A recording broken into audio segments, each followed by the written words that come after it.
Hello and welcome to the Pre-Chiro Project. I'm your host, Dr. Ben Glass, and today we're having a professional chiropractor connection out in Idaho with Amy Spoelstra. Amy, can you get us started by introducing yourself and reflecting on what it was that attracted you to become a chiropractor?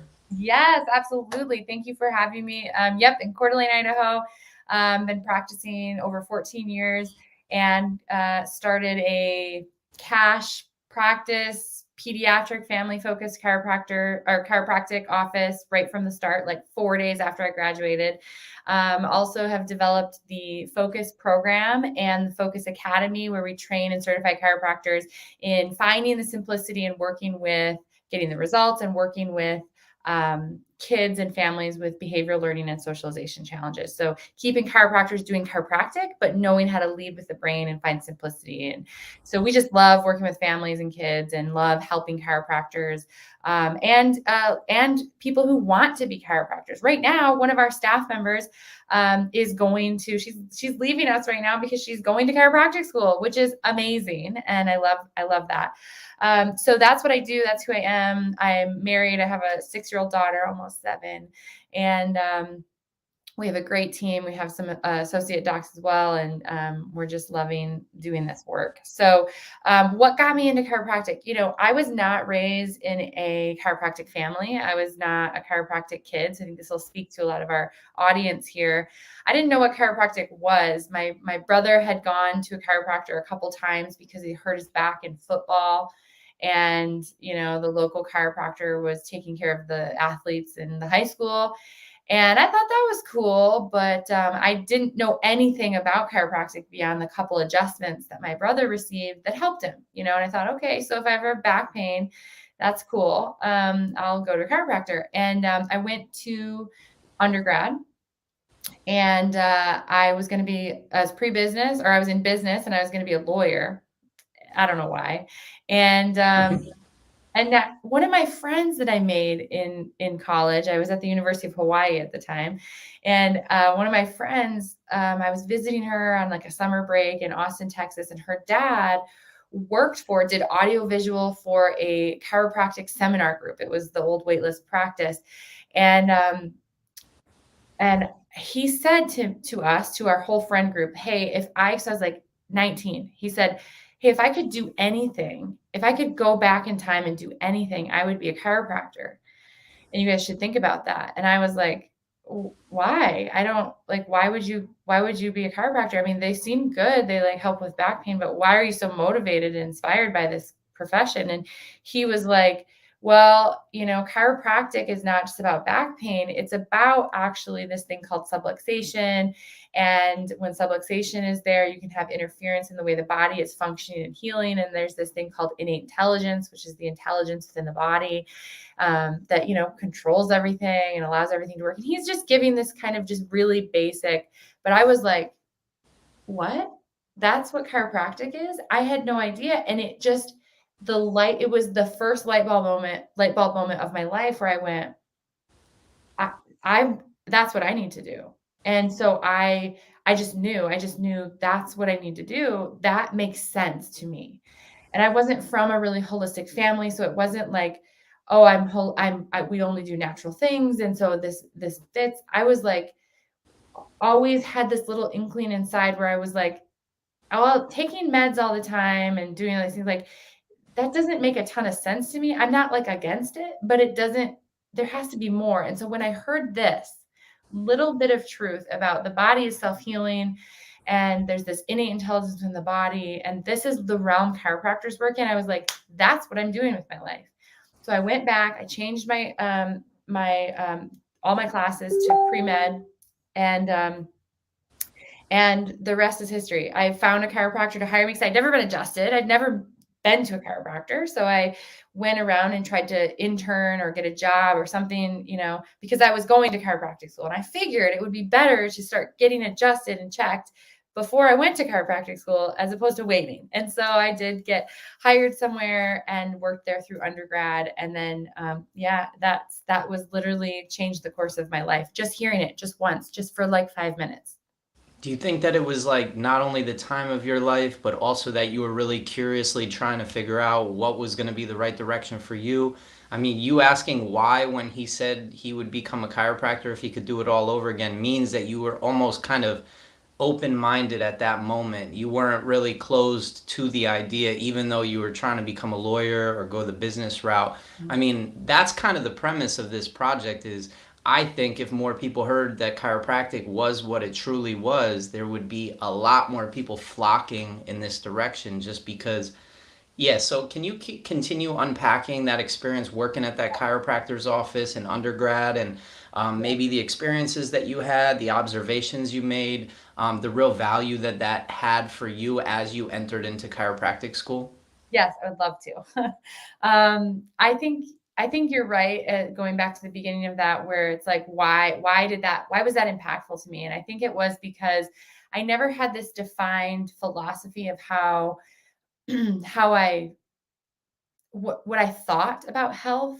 I was an athlete, and I cared about my health and my body. And I was from this typical, kind of standard American family who, like, anytime you got the sniffles, I was born in the 80s. So like anytime you had the sniffles, you got antibiotics. And that was like a perk of being like a middle class family. Like, oh yeah, my family's best friend was the pediatrician. Like we got all the meds. And so in high school, I started going, but if the thing that makes you healthy is having access to all these antibiotics and Advil when you're sore from a hard workout or whatever, then like, why am I not the healthiest? Right. And I was sick a lot. I got strep throat a lot. I had my tonsils out at 14, which is really weird. And, and I just, I was sick I was always sick, even though I was, I ate really well. I worked out. I was a achieved athlete. And I take care of my body, but I'm sick all the time. And so I started to just have that. I didn't know there was something else, but I just had this, well, this doesn't make sense. So what I started to do even in high school is, I'd be like, oh, I'm so sore, or I'm complaining about something. I have a headache. And my mom would say, well, take Advil. And I started to say like, okay, just because it was easier to say like, okay, I did. And then so she wouldn't say it anymore. And love my mom, great one, but that's kind of how it was. And so I started to notice like, well, I just stopped doing that stuff. Not that there's not a time and a place, but I just stopped. But I still didn't know like what the solution was. But I still didn't think there was any like career for me in that. I just was like developing my personal philosophy without knowing it. And so then when I was searching for like, what do I want to do with my life? I was like, oh, I'll be a lawyer. I didn't really have any reason for that. I just thought, well, I'm pretty good in school, and my dad says I'm pretty, good at arguing. So he was, I mean, I'll be a lawyer. And so I just was doing that. And so then when I heard this philosophy, I was primed. I was ready to find a solution for a problem I didn't even know I had. Right. And so when I heard it, it literally was like I was just open, I was ready. And so that made sense. So then I shared, I said, well, I went back and I changed my everything to pre-med. And I had to learn how to study because turns out that I always kind of just did okay in school without really having to study. And I could get away with that in these courses I was taking. And then my first semester, when I switched, I was taking like organic chemistry and physics. I loaded it up because I was like, hey, I've got to get all this in so I can go to chiropractic school. And I really struggled. I did not get good grades that first semester. And I went, well, this is strange. Like what? Like school's always been very easy for me. And then I realized that was my first challenge to getting there, right? Or maybe my second, right? The first was I didn't know. And then the second was I didn't know how I was going to actually be able to achieve this academically. But I realized it's not because I wasn't intelligent. It's because I didn't know how to study. I didn't know how to do it. And so I had to teach myself and learn like, okay, how do I need to engage with this academic demand appropriately? So then I just literally was like, I don't know the answer to that, but what I'm going to do is I'm going to go to the library. I was at Michigan State University. I'm going to go to the library every day And I'm just going to go there and I'm going to just read material that for my classes, and I'm just going to be there for hours. And I just started doing that, consuming consistently every day. And I still didn't know how to study, but I was like, if I do this, it'll get me there. And that really helped me develop my study skills and my learning. And I 4-pointed everything from there on out. Mm. But at the same time, I was like, I need to go and meet a chiropractor, and it would be great if I could intern or volunteer, or better yet, get a job in a chiropractic office and start getting adjusted. And so I got dressed up and I was like, okay. And I went to all the chiropractors in East Lansing, Michigan, which is where Michigan State is. Literally, I was like, someone's just going to hire me. Like, I was like, of course they're going to hire me. I'm going to be a chiropractor. And I went around to all of these different offices and I walked in and I'm like, hello, I'm, Amy. And, this is what I'm doing. This is my plan. Can I volunteer? Do you have a job? Like any of these things. And like 30 of them, like, turned me away. They're just like, you're nuts. And I was like, this is weird. And one of them, I went into this office and I'm talking to the office manager, same way, and Dr. Linda Rassel, she has passed, but she's a well-known chiropractor in Michigan, and she came out from the back and she said, you come here. Why do you want to be a chiropractor? And I was like, well, I learned about innate intelligence and I learned that, the chiropractic is more than back pain. That's about all I know, but I am going to be a chiropractor. And she was like, okay, you want a job? And I was like, yes. And she hired me and I was a CA and they taught me, how to be a CA. And I was that job through the rest of my undergrad. And she also would teach me, if anybody out there listening knows this woman, she was like a feisty, little bit scary, like older lady. And she would teach me, she would just give me these little minutes of like pulling me aside, giving me 2 minutes to teach me about chiropractic. And I'm so thankful for that. And she really, that was a huge, like, cause I also said I was going to go to Western States. I was going to go to this very different, musculoskeletal chiropractic school because I wanted to live in Oregon. I was like, that'll be a cool place to live. I didn't know there was a difference between chiropractic schools. I didn't know there was a different philosophy in chiropractic. I just was like, I want to live there. And if there's all these chiropractic schools, where do I want to live? That's it. That's the only thing. And this doctor taught me like, nope, chiropractics, you have to pick the right chiropractic school that matches the chiropractic philosophy that you want to practice. So I ended up going to Sherman. Mm-hmm. Mm-hmm. So many interesting things I just want to touch on. You said that you wanted to go towards chiropractic, yet when you went back to school, you had to become a pre-med major. And I find that really interesting. I think that if we establish pre-chiropractic, that we can still say, yes, you need to take the hard sciences, but you're a pre-chiropractic major. You're not, or a pre-chiro, you're not pre-med. Yeah. Just for people to start to recognize that that's what they are. They're not pre-med, they're pre-chiro as a distinction. And then you said you 4.0'd it from there out, and that's great because it showed that you were like worthy for graduate school and ready, but at the same time, you don't need to have a 4.0 to go to chiropractic school. You can have probably a 3.0 or even a little bit less as long as you're dedicated and committed and focused. And then you said that you went to East Lansing. It's funny, one of my best friends moved there a couple years ago, and he was shocked by how there was no chiropractors there. There was tons of doctors of chiropractic claiming to be chiropractors, but nobody was actually practicing chiropractic. And so he felt like he was easily accepted and embraced just because he was honoring the truth of chiropractic. And then you talked about those little 2-minute moments where she would pull you off to the side. And it's like, that's what these conversations are designed to become. We're going to cut them up into little 2 to 3 minute videos, and then literally you're pulling them off to the side and sharing some detailed information that's going to help inspire them that they're on the right path as they go through this process. So thank you for just touching. I just wanted to touch on all that stuff. So anyway, so Yeah. you ended by saying that you decided to go to Sherman. What were some challenges you faced? What were some surprises that you encountered? Like, who did you connect with when you got there? What were like the groups that really were attracting you to run with them? I'm just curious what your experience was, having had that pre-chiro experience. What Mhm. was your experience going into Sherman? So my experience going into Sherman was, I mean, it was great from the start as far as my personal journey. Like I had, developed this skill set of learning how to learn, how to study. And so that I remember being really nervous. My husband and he wasn't my husband at the time, but I met him at Michigan State. We moved to Spartanburg, South Carolina, to Sherman.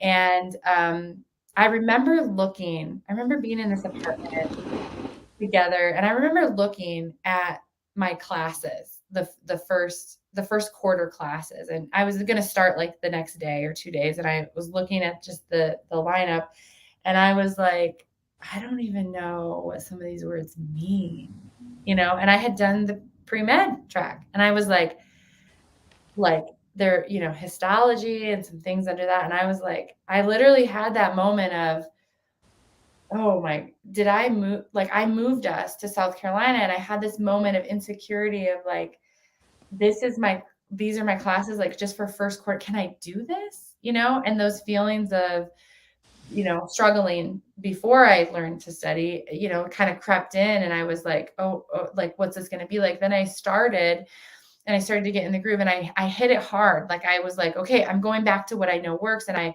started, like, I'd go to school, because once you get into chiropractic school, you're going to school all day. Like, you're not taking classes here and there, like in undergrad, you're like 8 to 5, or 8 to 3 or whatever it is. And so I do that. And then I would go, so this first quarter, I would go to this public library that was near where we lived. And I would just go there, and I would, study, and I would draw, out the anatomy, and I would just do what I thought, like, I need to be overly prepared, because I was intimidated at first. Like, I didn't know how hard it was going to be, or if it was going to be hard or whatever. And so I just this is kind of how I do it. I like fully in, and I overdid it. And I, realized, okay, I probably didn't after the first quarter, and I did great, but the pendulum was way on one side. I realized, okay, I don't have to go to school like 8 to 5 and then the library until it closes. Like, maybe I don't need to do that every day, because I got this. And so then it became a little more like, okay, so now I have my rhythm. I can understand what to expect now. I can understand, like, what my level of ability is, which was not as hard as I thought it would be.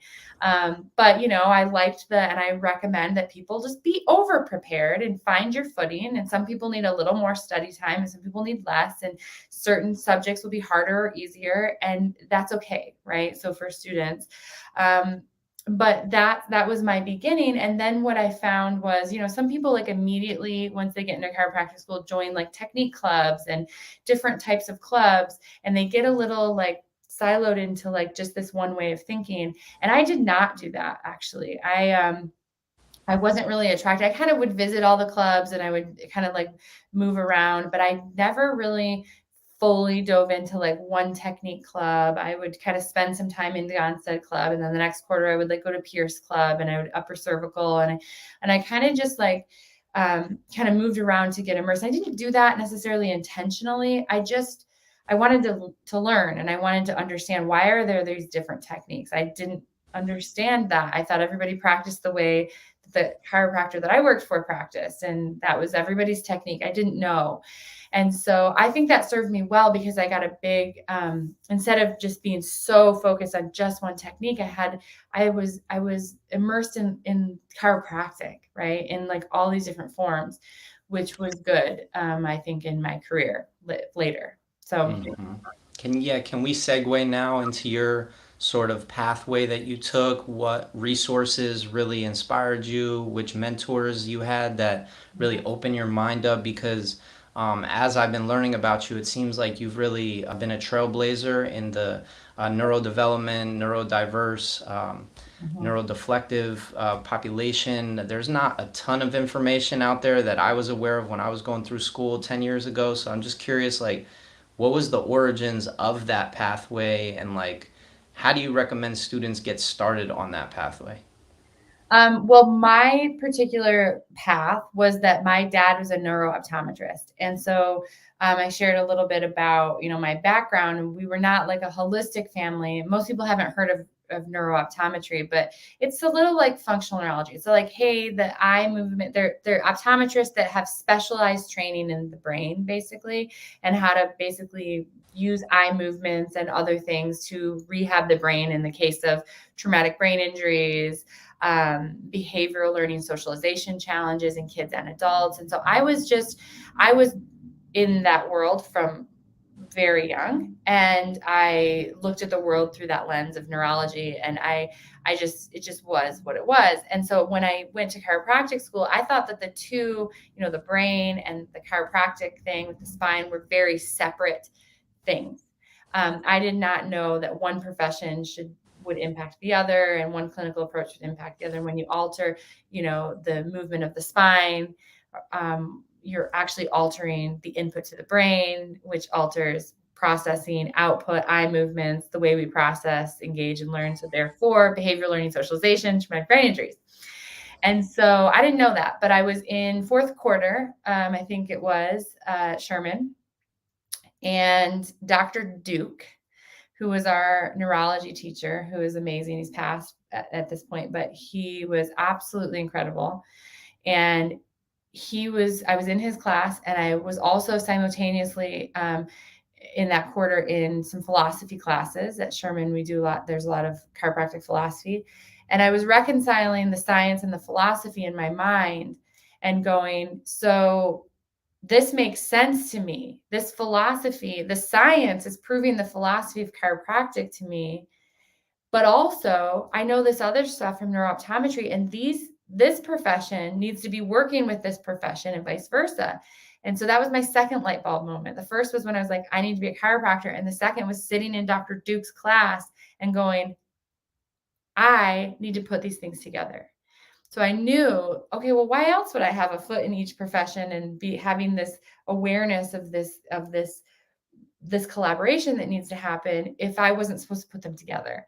And so that's what I did. I knew that I was supposed to do that and have it all be founded in chiropractic as the foundation of helping these kids and adults. And I still didn't know how to put them together, and I went through school and I started my practice, and I still was like, how do I put these things together in practice and clinically? And then a couple of years into practice, I had my third light bulb moment. I was listening to David Fletcher speak, and he was one of my mentors. I was listening to him speak, and I thought, this is how I put them together. I put them in these pillars, chiropractic being the foundation, nutrition, neurodeflective retraining with the eye movements and primitive reflexes and all of these, brain and body cognitive work and neuroeducation and brain-based parenting and mentoring. I put them in these pillars so I keep chiropractic, and yet I can add these other things when needed for some of these kids and adults who need it. I went, okay, that's how I do it. And then I did it. I put it together in my practice, and I started doing it in my community. And I did that for 10 years, and we got pretty well known for that and the results that we get. And then my colleagues and friends started bringing me their kids and sending me people from around the country that they're like, hey, I need you to help us with this kid or that kid, and you need to teach this to the profession. And I was like, no, I don't want to do that. I just want to do it in my office. And long story short, eventually I said, okay, I'll get over my own fear of taking that next step. And so I developed the Focus Academy, where we train students, chiropractic students, so they can start out right from the start, doing our process and procedures and learning how to lead with the brain development and function to make the case for chiropractic by finding the simplicity and the complexity of all of this. I'm a big procedure person. And so it's like, listen, we just teach these doctors to, one, understand how it all goes together, understand the complexity. And then two, how the heck do you make that work in practice? What's the paperwork? What's the marketing? What's the communication? How do you attract people? How do you communicate with parents? How do you build appropriate care plans and do exams and re-exams and all of this simply, but knowing there's a massive amount of complexity and scientific evidence to back up what we're doing. And so that's what the Focus Academy is. We train and certify doctors of chiropractic and students of chiropractic becoming doctors, chiropractic staff. We actually have OTs and educators that like to sneak in there as well. And it's great because they learn. We have a primary care provider coming to our next certification series in August, because they get to learn why chiropractic needs to be the foundation when they learn this information. And so I find that the more the more I know about the science, which I love the science of it, the more I learn about the science, the more it proves the philosophy that we learn in chiropractic school, which is incredible. Mhm. Are there any other resources in addition to your program for students that are looking to like dive into the sciences or dive into the materials that will expose them deeper to the things that you just talked about? Well, on a chiropractic side, I honestly would recommend that people start with the chiropractic piece. Like, don't jump into there's wonderful resources. Sally Goddard, any book by her, Whole Brain Child, Beyond Behaviors, Brain Body Parenting. These are all really great outside of chiropractic resources that have really helped, um, and are great resources for me, but and a lot of our doctors. But my caution is, well, my advice is to see all of these other professions are really leading, they're diving and they're embracing this brain-based model. But the thing is that I want people to know and students to know is that the world, the medical world, the mental health world, the education world is moving towards these. Hey, the brain has to be functioning. The brain and nervous system has to be communicating and functioning efficiently to have better learning, to have better behavior, to have better mental health. All of this, they're moving towards that. They're embracing that. The research is there. The neuroscience is there. It's happening. It's this huge wave happening. But here's the thing: in chiropractic, we have been saying that the whole time.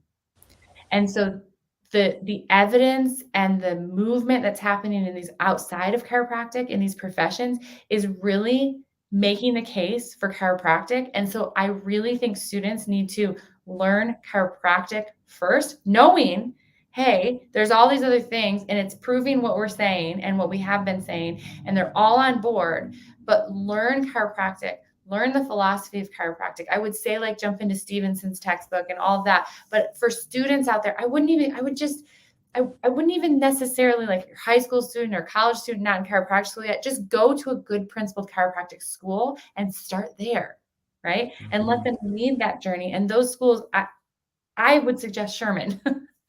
I would suggest Sherman as the school to go to, that's going to give you that philosophy and give you that foundation that then you can build upon.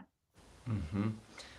Can you maybe unpack like what your vision for like the next 10 to 20 years and now that you're teaching the profession and people are starting to implement this in their practices, and obviously with that and you're making outcomes, you're doing outcome assessments and you're measuring changes in the clinic, from what I believe to be chiropractic care, and then maybe additional things that are specific to those populations. But like, what's now going to become possible if we can, like, if this is a game of chess, what kinds of doors does this open? What are the possibilities in your mind of like, what are the next 3 to 5 moves over the next 10 to 20 years? If you could kind of just creatively get into that. No problem, because they're defined. So, yes, we have over 150 certified doctors of chiropractic. I don't know if I said this already. We have over 6 countries in 27 states doing this work. And we have the Brain Blossom program that allows them to have, it's an app and a program that after you're certified, they can offer, that's at home brain and body exercises that really helps the neuro work, but allows the chiropractor to not dabble in that.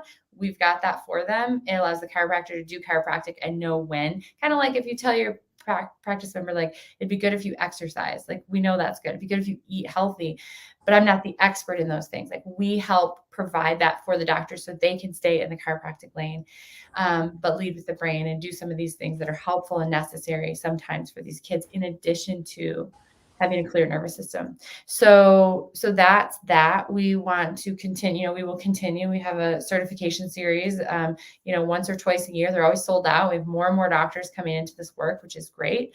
And so we're continuing to do that. Currently, we have a pretty big case series of over 40 cases from our clinic, in peer review. right now to publish a paper that I co-wrote with some pediatric faculty at Sherman, because they were interested in publishing some of our data from research from our office. We'll continue to do more publishing of research from our cases. We also are putting together a practice-based research network study that's going to be utilizing all of our Brain Blossom doctors, the patients they have and the systems they're using, so we can have a massive data pool for some research that we're going to publish with Sherman as well. Again, so we've got a research branch of the Focus Academy. I'm also partnering with one of our Focus doctors to start more clinics, more low overhead, high productivity Brain Blossom clinics, chiropractic, but offering the Brain Blossom program.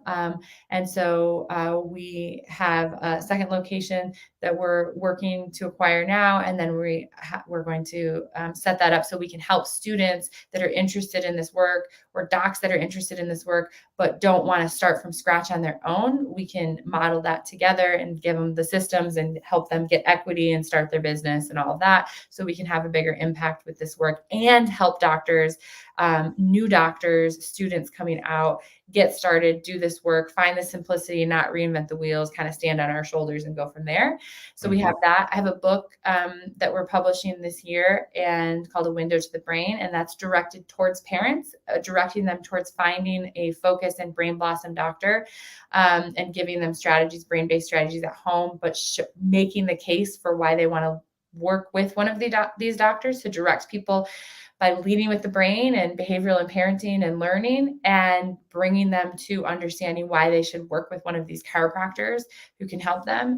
And we have, in addition to our Brain Blossom clinical app, we're developing this year Brain Blossom educational, which will be direct to teachers, licensed to schools, and direct to parents for homeschooling, that will give them the resources, but again, direct them towards the clinical advisement of one of these chiropractors. So we've got a few things going on.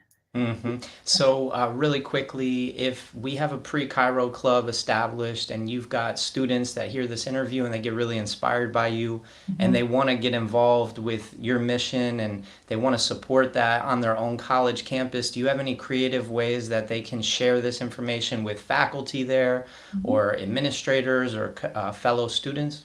Yeah, absolutely. We have a free chiropractic group that they can join, and I can give that to you to share. And so there's that. It's on Facebook. It's just like a great community of doctors and students and people interested in learning this work. And I also have, if you go to gofocusacademy.com, that's our website where you can kind of see some of our offerings, and you can email through there. And then there's also Dr. Amy Focus is our Instagram and our Facebook. That's kind of just that public facing. And so that's a way. And we have a couple schools that we have faculty that are interested, multiple schools that are interested in our work and that are kind of representatives on their campus, and really advocating, and actually some have, like Sherman has integrated some of our exams into the pediatric programs and clinic there, which is wonderful. And so we have certified faculty at a few schools. And so we'd love to, yes, have a club and support learning and support students who are really interested in this work. So just reach out. Awesome. Thank you so much for taking some time to just share with students any insights.